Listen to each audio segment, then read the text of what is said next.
Attorney General Healey, politics aside, Ruth Bader Ginsburg had a dramatic impact on all of our lives, especially the lives of women. What is your reaction to her passing and what this means for the Supreme Court?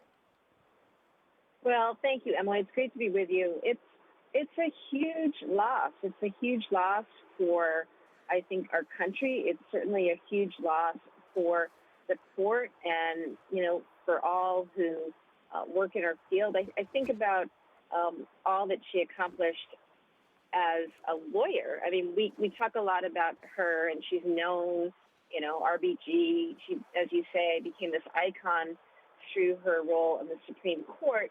But one thing I really admire, in addition to her work on the Supreme Court, was her skill as a lawyer, as a litigator. She herself was the subject of terrible discrimination when she was going to law school, when she was rejected for clerkships simply because she was a woman, or rejected at law firms simply because she was a woman. And then the way she moved forward, Emily, to build systematically, step by step, the entire body of gender discrimination cases and law that we rely on today is really remarkable. So a remarkable life, a remarkable woman, a trailblazer, and a huge, huge loss for the country.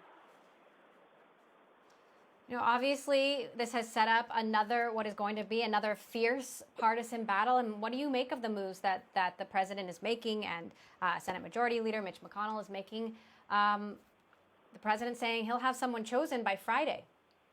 Yeah, I mean, it's the height of hypocrisy, right? This is Mitch McConnell, who held up Merrick Garland's nomination for a year. I mean, it is, it's laughable to see the statements coming from certain Senate Republicans saying that they are going to follow what Donald Trump wants to do and allow him to nominate somebody and have a confirmation process, because, it's simply partisan for them. So, it's a real disservice and dishonor to the integrity of the rule of law. And frankly, our system of government, where no matter your political party, no matter how charged the times may be, there were just certain things that really had to abide. And it is absolutely the case that the next president of the United States should have the opportunity to nominate the next justice to the Supreme Court.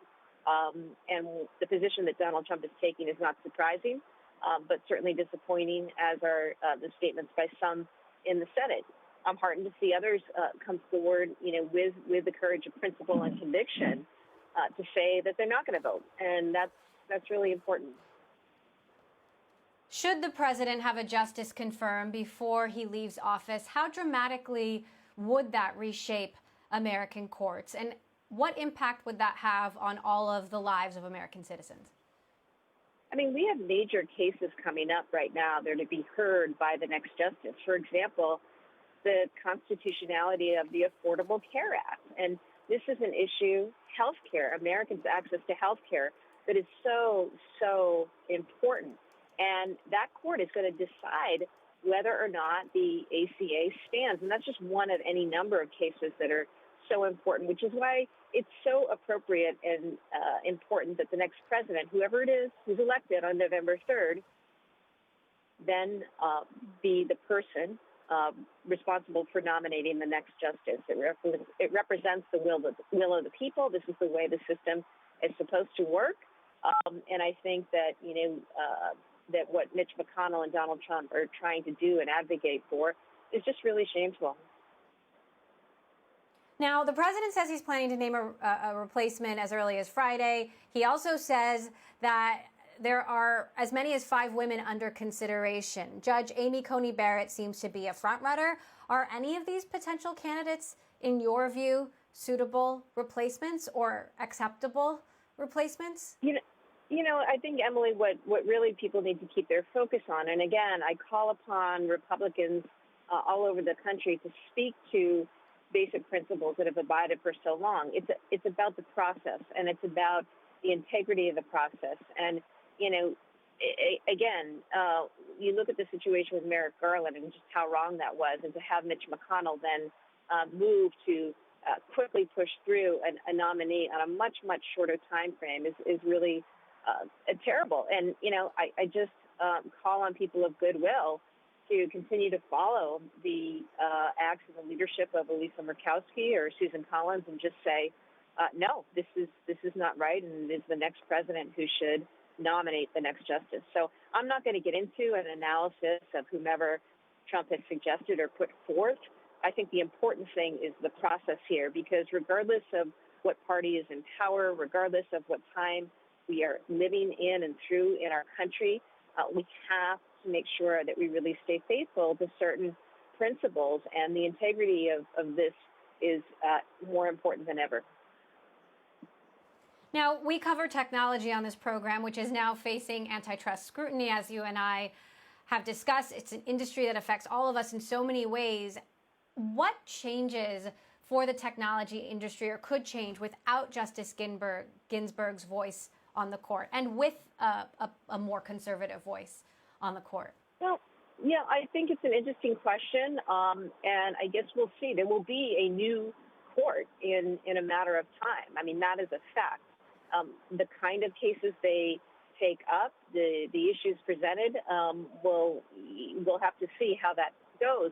I do think, though, I personally, as an attorney general, think perhaps more about the role of the Justice Department. And, Bill Barr has failed on so many fronts as U.S. Attorney General, and completely abdicated responsibility. And, I think that also applies when it comes to his to the work of his antitrust division. Some good people working hard there, but nevertheless have had their work completely controlled by Bill Barr, who has an agenda that is solely his own and the president. So, that's what I look at, is what's going to happen in the Justice Department, who's going to take over in charge of the antitrust division, and what kind of agenda will they be allowed to set. And I think it'll be a very different agenda in a BidenHarris administration than in a Trump administration. And for the sake of the markets, I sure hope we see the BidenHarris administration and the integrity of a Justice Department restored. Now, there are major tech issues on the horizon. One of them, of course, is Oracle and TikTok. Of course, the evolution of U.S.-China relations is another. What are you hoping to be on the Biden-Harris agenda should Joe Biden actually win this election in November? Well, I think to begin with, it's policy making, not by tweets. It's policy making and positions that are taken based on conversations with stakeholders, based on conversations with experts, and not on the latest and last comment by Sean Hannity. And unfortunately, I think for many businesses, we've lived through a time with tremendous uncertainty where people are just waiting to see what it is that Donald Trump tweets next, and then having to sort of, hew to that, be accountable to that.